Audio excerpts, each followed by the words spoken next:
Sud Radio Découverte Tourisme, Stéphane Zeremeta. Bonjour Stéphane. Bonjour Jean-Marie. Directeur éditorial des Guides Le Petit Futé. Aujourd'hui, vous nous emmenez dans l'un des poumons verts de la France. Il s'agit du Parc National de Forêt. C'est où ? C'est entre Côte d'Or, Haute-Marne. C'est le plus récent des parcs nationaux français. Il n'y a qu'un seul mot d'ordre là-bas. Déconnexion la plus complète. Ça nous fait du bien. On est donc aux confins de la Champagne, de la Bourgogne, à cheval, voilà, Côte d'Or, Haute-Marne. Alors c'est un vrai terrain de jeu, vous l'imaginez bien, pour les amateurs de balade en plein air, mais aussi pour les amoureux du patrimoine. Bon, alors avant de retrouver les amoureux du patrimoine, on va commencer par la balade en pleine nature. Il y a vraiment de quoi faire parce que le parc s'étend sur 2180 km². Et pour donner une petite idée, c'est 20 fois la superficie de Paris intramuros. Ouais. Une belle superficie.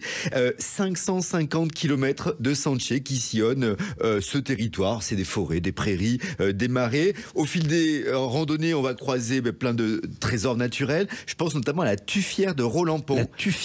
Alors ça, c'est un escalier qui a été sculpté par le ruissellement des eaux. C'est vraiment très beau. On a une flore très caractéristique, des prêles géantes, l'iris des marais. Voilà, c'est ici qu'elle prospère. Et c'est un milieu biologique vraiment très actif, très vivant depuis des millénaires. C'est vraiment un véritable laboratoire naturel. Alors c'est d'autant plus intéressant qu'on peut trouver les gorges de la Vinjane. Elles sont à voir. Oui, c'est le seul canyon au Marnais qui est creusé par l'eau dans le terrain calcaire. Il y a plein de randonnées dans le parc. On va pouvoir comme ça les découvrir, aussi découvrir la faune, la flore.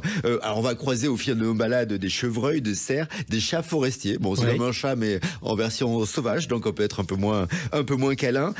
Côté encore flore, moins câlin. Voici votre chat. Et côté flore, on a la reine du parc, c'est le sabot de Vénus. Ça, c'est une magnifique orchidée sauvage. Et c'est vrai que pour découvrir ce parc national de forêt, alors si on y va par soi-même, on voit plein de choses. Mais s'il y a plein d'activités, des promenades comptées, là c'est vraiment génial. On peut faire ces balades. Il y a aussi des balades avec des ânes. Il y a plein d'acteurs locaux qui organisent cela. Bon, mais écoutez, ils ont raison. Ça donne un petit côté, ça ajoute une touche. Oui, c'est ludique, voilà. Mais alors on a un cadre naturel d'exception, mais on a aussi des sites patrimoniaux qui sont très importants. Absolument, il y a différentes abbayes sur le territoire Parc National de Forêt. L'une des principales, c'est l'abbaye d'Auberive, qui a été fondée en 1135. C'est vraiment une merveille d'un point de vue architectural. Alors, elle a eu plusieurs filles. Autrefois, c'était une prison pour femmes. Aujourd'hui, c'est un centre d'art contemporain. Donc, il y a plein de collections d'art privé, d'art expressionniste. C'est vraiment très joli. Toujours en lien avec l'architecture et les arts, il y a aussi le moulin de la fleuristerie. Là, on est à Orges. C'est un moulin vieux de 7 siècles avec des visites guidées qui permettent d'en savoir plus sur les confections de fleurs artificielles. Alors, c'est fait entièrement à la main et souvent, c'est pour des pièces de haute couture, en fait. Évidemment.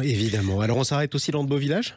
Oui, on va aller dans le bourg de Salive, qui est labellisé Cité de caractère de Franche-Comté. Il y a de très très belles bâtisses qui ont été construites dans ce village médiéval. Alors c'est 1 kilomètre de rempart tout autour.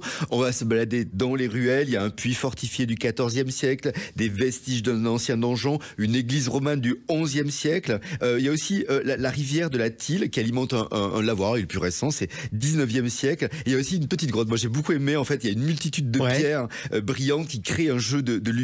Bon, c'est une œuvre d'art contemporain, comme quoi l'art contemporain peut se mixer à tout cela. Évidemment. Et ça rappelle le côté merveilleux de la source. En tout cas, ce parc national de forêt, ça se visite un peu à toute saison. Et c'est vrai que là, c'est agréable de la voir verdoyant au printemps ou là recouvert de feuilles mortes qui commencent à arriver. C'est vraiment très sympathique. Ouais, ça c'est les belles couleurs de l'automne qui arrivent. Écoutez, merci beaucoup Stéphane Zeremeta. On vous retrouve demain avec le Petit Futé. Vous nous emmènerez où ? Nous partons dans le Piémont, donc en Italie.